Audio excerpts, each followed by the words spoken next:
Bom dia, amigos. Quarta-feira é dia de darmos sequência ao nosso estudo aí sobre homilética. Estamos vendo alguns detalhes sobre como preparar um bom sermão e como poder também apresentá-lo. Então avancemos, estamos aí com a proposta, já vimos alguns detalhes sobre alguma teoria do que é pregação. Vimos aqui os três principais tipos de sermão, né? Textual, expositivo e temático. Vimos a importância da pregação ser bíblica, todo sermão tem que nascer da Bíblia, ela deve ser cristocêntrica. Vimos as vantagens de termos uma pregação expositiva e hoje nós vamos entrar numa parte mais prática, que vai ao ponto da nossa proposta, que tem a ver com pregação segmentada. Quarta que vem, vamos trabalhar juntos a estrutura do sermão, depois aprofundar mais alguns detalhes sobre hermenêutica e exegese. Essa é a nossa proposta de estudo. O que é pregação segmentada? Bom, como já diz, é uma pregação que segue uma ordem lógica e crescente. São segmentos dentro da nossa pregação. Então, se nós aprendermos esses segmentos e colocarmos esses segmentos em cada uma das nossas divisões do sermão, vai nos ajudar a manter uma lógica crescente em nossa argumentação. O que mais? Uma pregação segmentada tem vários segmentos distintos que juntos, agregados à introdução e à conclusão, formam um sermão completo. Então você tem um momento para você introduzir o tema que você vai apresentar, você passa por esses segmentos e você então chega à sua conclusão de tudo aquilo que você argumentou durante a sua pregação. Então ficaria mais ou menos assim, a introdução, os segmentos e a conclusão. Lembrando que esses segmentos devem estar presentes em cada divisão do seu sermão. Falamos aqui que todo sermão poderia ser dividido em 2 ou 4 divisões, que 2 ou 3 seriam excelentes, mais que 4 poderia cansar o público. Quais são as vantagens de nós usarmos segmentos dentro de uma pregação? Primeiro, torna a pregação mais fácil, porque você passa de uma ideia para outra sem perder o fio, sem perder a sua linha de raciocínio. E a grande dificuldade da maioria dos nossos pregadores hoje é justamente isso. Você percebe que ele começa a pregar, daqui a pouquinho ele se desvia. Ele pega um atalho, vai para um outro assunto, aí volta um pouquinho, e quando chega ao final, tem pessoas que não conseguem entender qual foi o tema principal que ele apresentou. E você pode fazer um teste, e a gente que gosta de estar no culto pregando e aprecia sermões, faça um teste. Use perguntar às pessoas qual foi o tema que o pregador pregou hoje. Diga para mim numa frase o que ele disse. Explore o conhecimento que as pessoas estão tendo do que está sendo apresentado. São experiências sociais que a gente deve fazer. Então pergunte para as pessoas, o que você aprendeu do sermão de hoje? E você vai perceber que tem pessoas que ficaram lá 1 hora na igreja ouvindo um sermão e elas não conseguem falar numa frase o que ouviram, ou não conseguem reproduzir algo que o pregador disse. Às vezes porque foi tão abstrato, às vezes porque não seguiu uma linha lógica. Então a gente tem que ter um ensino mais prático. Na realidade, o processo de salvação, como eu já disse, ele é pedagógico. Então nós, para sermos salvos, temos que aprender. É por isso que Jesus disse, ide por todo mundo e ensinai. O evangelho é para ser ensinado. Se as pessoas não aprendem, elas serão cristãs deficitárias. E talvez esse seja o problema de muitas igrejas nossas.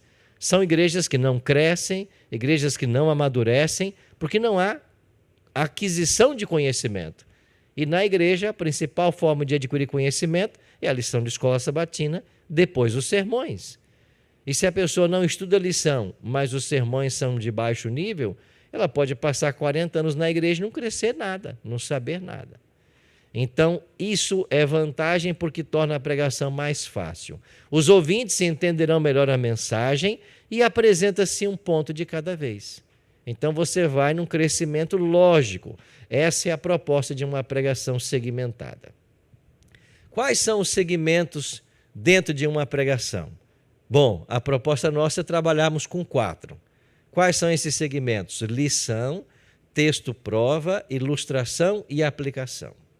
Então, a ideia é que na construção do nosso sermão, em cada uma das divisões, nós tenhamos segmentos, esses 4 segmentos. Então, para cada divisão do meu sermão, eu devo trabalhar esses segmentos e devo encaixá-los dentro da estrutura do meu sermão. E a gente vai ver isso na prática semana que vem. Então, deve ser encaixado dentro das minhas divisões esses 4 segmentos. Vamos começar com a lição. O que é a lição? Que segmento é este? Bom, é uma verdade espiritual que o pregador deseja que seus ouvintes entendam e vivam. É uma verdade espiritual. Então, quando eu defino o meu tema, ou melhor, o meu texto, estamos trabalhando pregação expositiva, começa a partir do texto, né? Se eu fosse escolher o primeiro tema, eu iria para uma pregação temática, mas então na expositiva eu escolho um texto ou uma perícope, uma história, alguns versos. Então eu tenho que saber qual é a verdade espiritual que o pregador deseja que seus ouvintes entendam. Vamos tentar fazer algo bem prático para fixar essa lição aqui. Qual é o seu verso preferido? Quem gostaria de dizer para mim qual é o seu verso preferido? Salmo 37:4. O que diz Salmo 37:4? Ok. Olhando para esse verso que é o preferido seu, qual é a lição, a verdade espiritual que o texto está apresentando? Hã? Repita o verso, por gentileza. Ok? Qual é a verdade espiritual? Confiança é uma palavra. Tente colocar numa frase. O que eu poderia dizer do Salmo 34? Tente, quando você vai estabelecer uma lição, você tem que formar um enunciado. Você tem que estabelecer uma verdade que o texto está dizendo. Agrada-te do Senhor e Ele satisfará os desejos do teu coração. Coloca isso numa lição. Exemplo, se queremos alcançar todos os desejos da vida, nós precisamos agradar ao Senhor. Eu disse o mesmo verso de uma outra forma, mas eu estou fazendo uma afirmação que o texto me dá. Então, se eu confio no Senhor, eu vou ter a realização dos meus desejos, do meu coração. Então, lição é tentar transformar o texto numa declaração, numa verdade espiritual. E você tem que gastar tempo com isso. Por quê? Porque você se introspecte daquilo que a Bíblia está dizendo.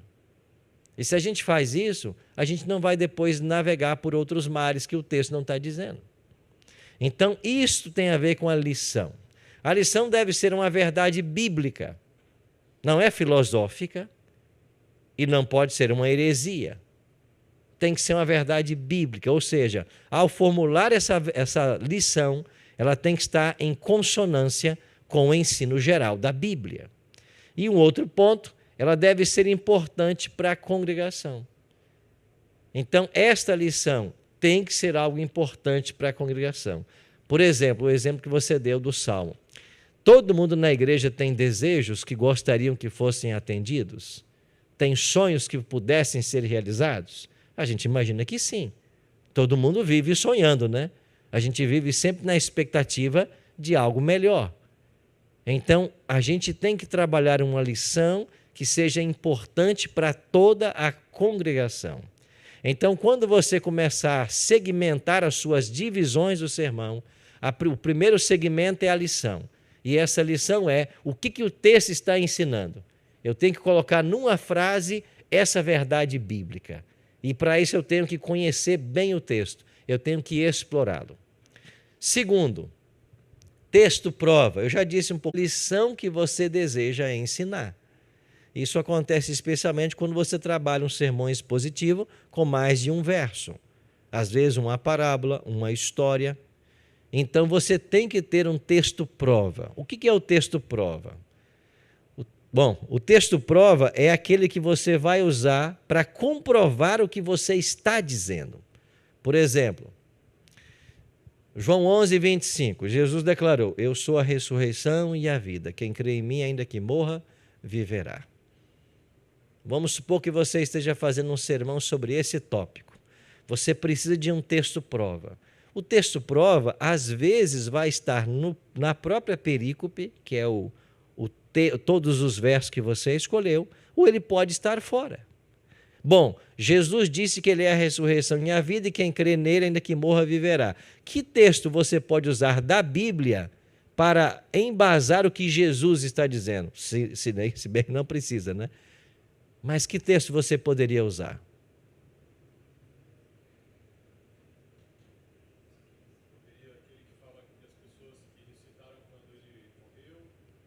Poderia usar Mateus 27, 54 a 56, que diz que vários ressuscitaram com ele. Ou você usa o apóstolo Paulo, né? 1 Coríntios 15, 51. Então você vai pegar um texto que vai falar sobre a ressurreição dos mortos.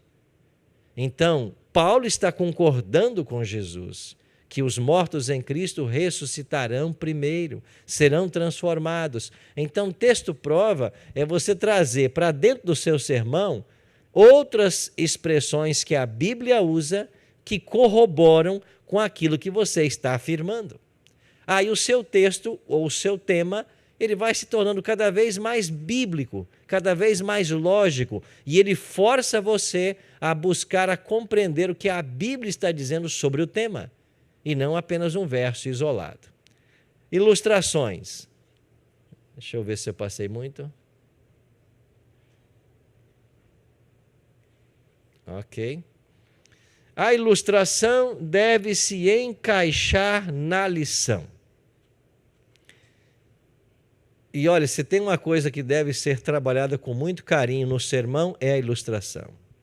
Nada pior do que pessoas que adoram histórias e contam histórias que não têm nada a ver com o que ele está falando. E muitas histórias, às vezes, são escolhidas porque são cômicas, para gerar risadas na igreja. A gente não conta a ilustração para gerar risada. A gente conta a ilustração para fixar o conteúdo na mente das pessoas. Ainda que não é nenhum pecado se em algum momento isso for engraçado.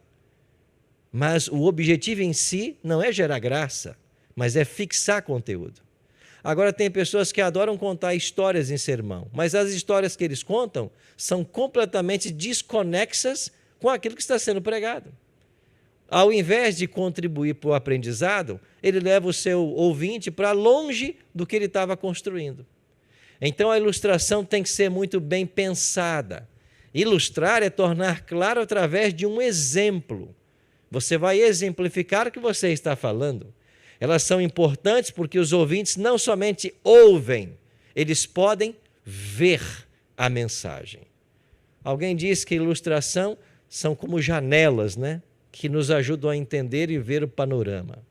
Então, fazem com que a verdade seja fácil de entender. Ninguém usou melhor ilustrações do que o próprio Jesus Cristo. As parábolas que ele contou eram ilustrações que falavam do dia a dia das pessoas. Jesus disse, né? Um semeador saiu a semear. Ellen G. White diz no livro Parábola de Jesus que quando Jesus contou essa parábola, os ouvintes dele podiam ver no campo homens semeando. Lá estavam os homens semeando. E então, quem sabe Jesus, quando contou, até tenha chamado a atenção deles para os trabalhadores que estavam no campo. Quem sabe ele tenha dito, pessoal, olhe lá para os campos. Vocês estão vendo o pessoal trabalhando? Deixa eu contar para vocês uma parábola. Um semeador saiu a semear. Quando Jesus, por exemplo, contou a parábola, se não me falha a memória, foi do bom samaritano, aquele sacerdote e aquele levita que passou de largo, eles estavam no auditório de Jesus. Eles estavam ali. Aquela história fora verídica. Eles estavam ouvindo. Então Cristo, ele trazia ilustrações que as pessoas compreendiam a verdade ensinar. E quando a gente ilustra, isso ajuda a pessoa a reter a verdade. Também desperta e mantém um interesse. Motiva porque agregam emoções às ideias. As ilustrações, que podem ser histórias ou não, elas agregam emoções. E a gente, quando trabalha no sermão, tem que trabalhar a emoção. Até alguns criticam, às vezes, alguns pregadores, né? Porque usam da emoção. Quem diz que nós não podemos usar se nós somos seres emocionais? Você querer não usar a emoção no sermão é ignorar a própria composição do ser humano. Nós somos seres físicos, mentais e espirituais, e como parte da mente tem o cognitivo, tem o emocional. Nós temos que explorar as emoções. Aliás, assiste qualquer filme de Hollywood. O tempo inteiro eles estão trabalhando as emoções, os altos e baixos, os turn points da história. É o telling story, eles estão contando uma história. Pegue, por exemplo, o novo filme de... Como é que chama do Top Gun? Agora o novo, Maverick, né? Maverick.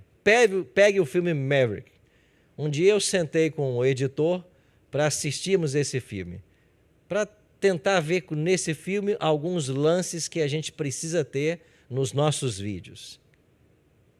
O professor está numa sala de aula com ali os ases indomáveis ali, e de repente começa a entrar na tela uma experiência que o Maverick vai fazer em simular o que ele está propondo para a turma.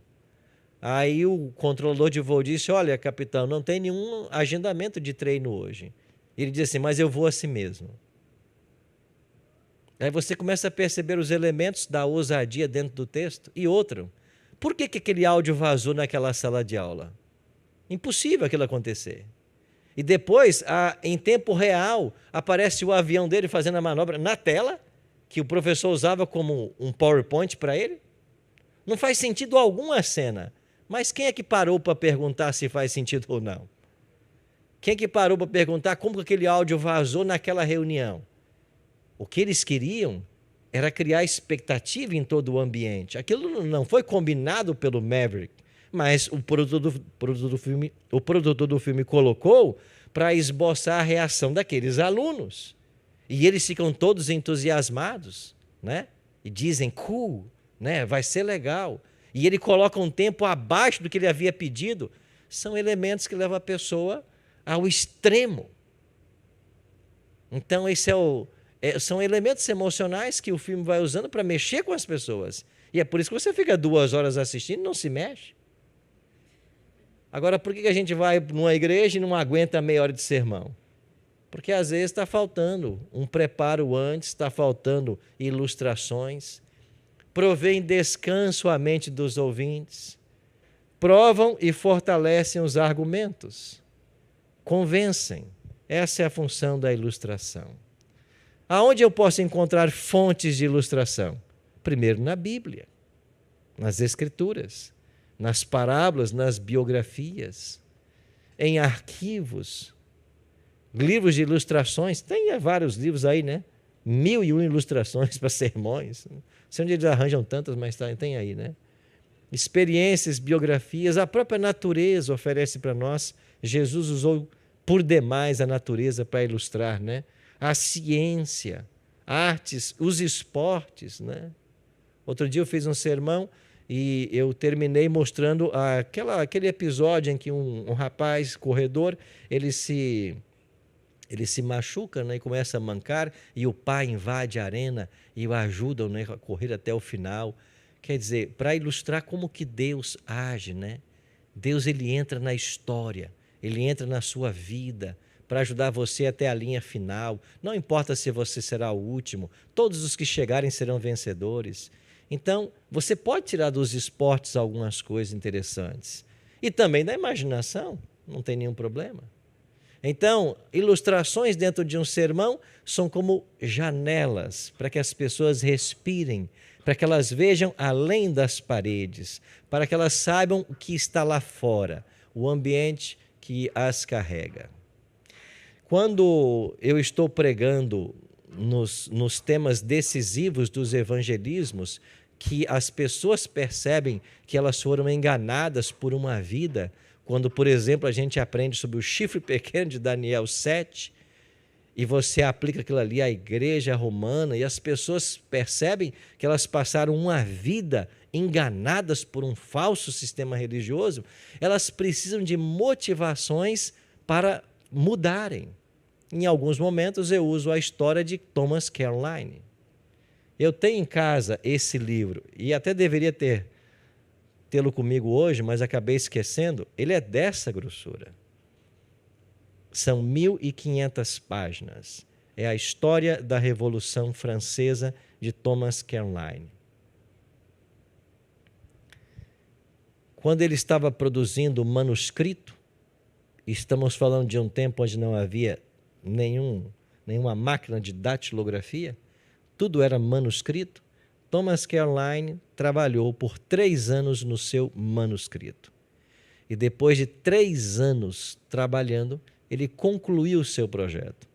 E deu então o manuscrito para um amigo para que ele fizesse a correção, a função de editor, para que então fosse publicado a sua História da Revolução Francesa. Um volume de 1.500 páginas manuscrito. Esse seu amigo levou para casa para essa correção e na França, num tempo frio, colocou todo o manuscrito em cima de uma mesinha. Mas no dia em que ele não estava em casa, veio a empregada trabalhar e como as casas eram aquecidas à lareira, ela achou que aqueles papéis que ali estavam fossem para aquecer a lareira. E ela queimou todo o manuscrito para aquecer a casa. Quando esse amigo de Thomas Carlyle chegou e descobriu o que havia acontecido, ele ficou com medo até de perder a vida para contar para o seu amigo o que havia acontecido. Mas ele teve que contar para Thomas e ele contou o que havia acontecido. Thomas, depois de 3 anos de trabalho, entrou em profunda depressão. Não quis mais sair de casa. 3 anos de sua vida queimados literalmente.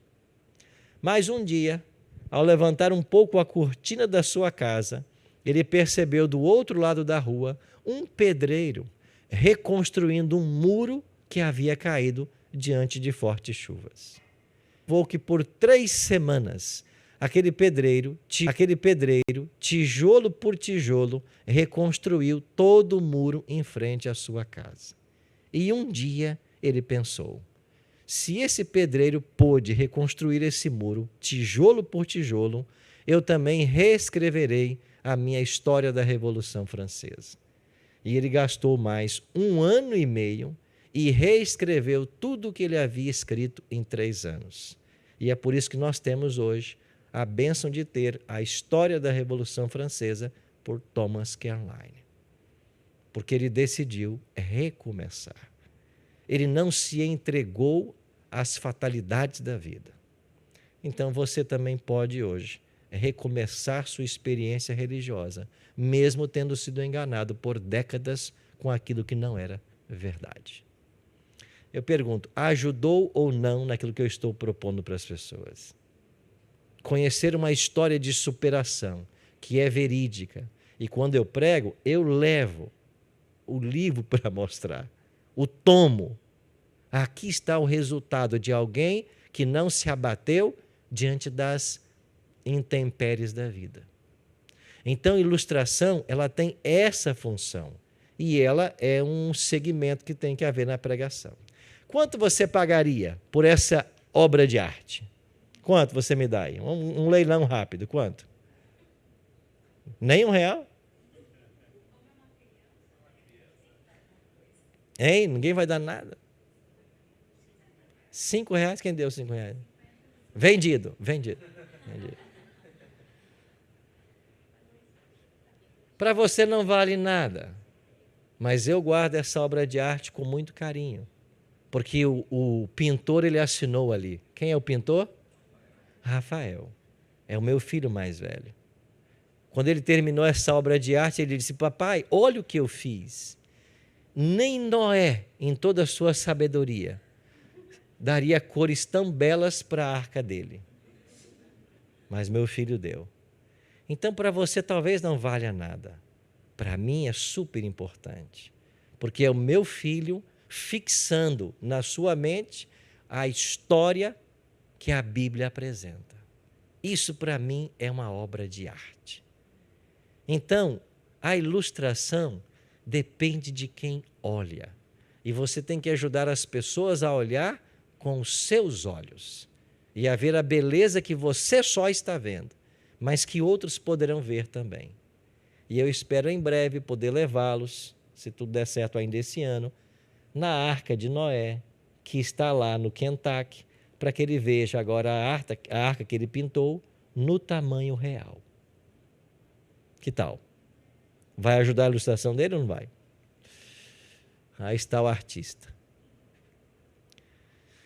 E, finalmente, o quarto segmento, a aplicação. Se eu apresento uma verdade, provo essa verdade, ilustro a verdade, mas não faço a aplicação, é aquele comportor que entrou na casa, deu oferta, suscitou o desejo, mas não ofereceu o material. Se levantou e foi embora sem fazer a venda. É a mesma coisa quando eu faço num sermão e eu não faço a aplicação. Então, a aplicação é o processo retórico mediante o qual se faz com que a verdade se aplique às pessoas, a fim de persuadi-las para que respondam afirmativamente ao apelo. Então, eu preciso aplicar a lição à vida das pessoas. E essa aplicação, ela é muito especial. Qual é o melhor momento para se fazer? Existem 4 momentos. Eu posso, durante o desenvolvimento da mensagem, já ir fazendo as aplicações. Esse é o estilo do pastor Alejandro Bulhon. O pastor Bulhon, em cada tópico da sua pregação, ele traz a aplicação. Então, se uma pessoa ouvir os 5 minutos dele, já vai ter passado por uma aplicação. Ele vai aplicando enquanto ele vai pregando.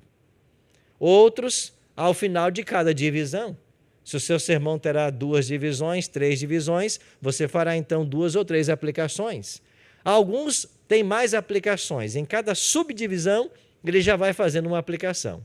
Isso já vai para 5 ou 6 ao longo do sermão. E tem alguns que só fazem no final.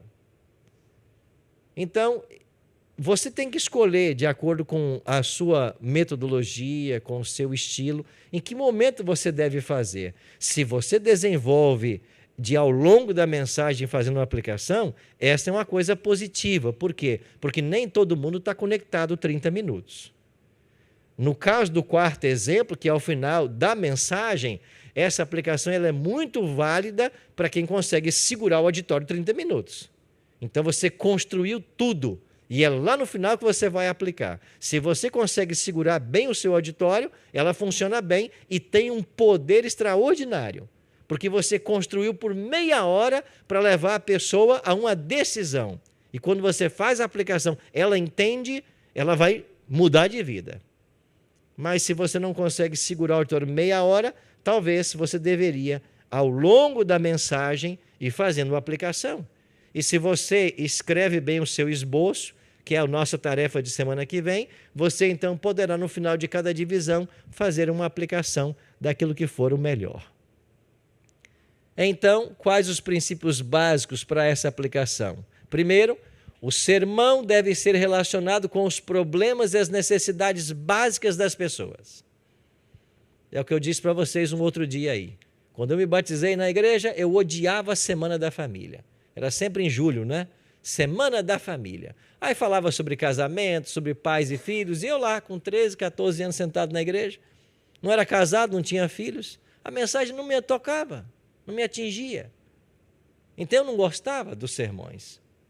Então, se você faz um estudo e não atende às necessidades básicas das pessoas, não vai agradar. E quando eu falo em agradar, não é para simplesmente agradar para deixar a pessoa feliz, é porque é a necessidade que ela tem.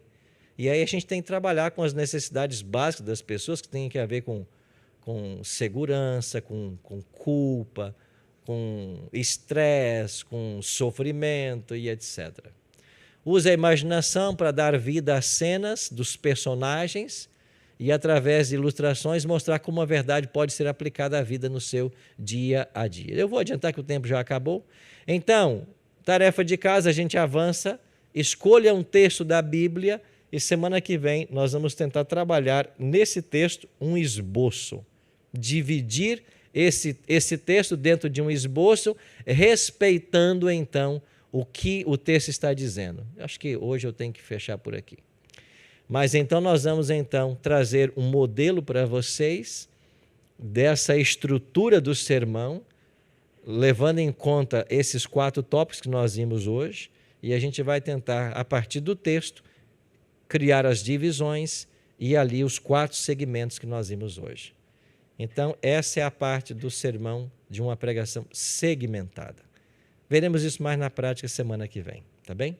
Vamos orar?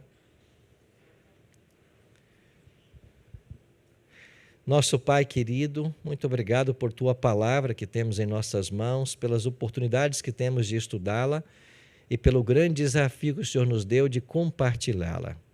Que nós possamos, com a Tua bênção, com a Tua ajuda, a cada dia desenvolvermos mais nosso conhecimento e aprendizagem para sermos também fonte de bênçãos para outras pessoas.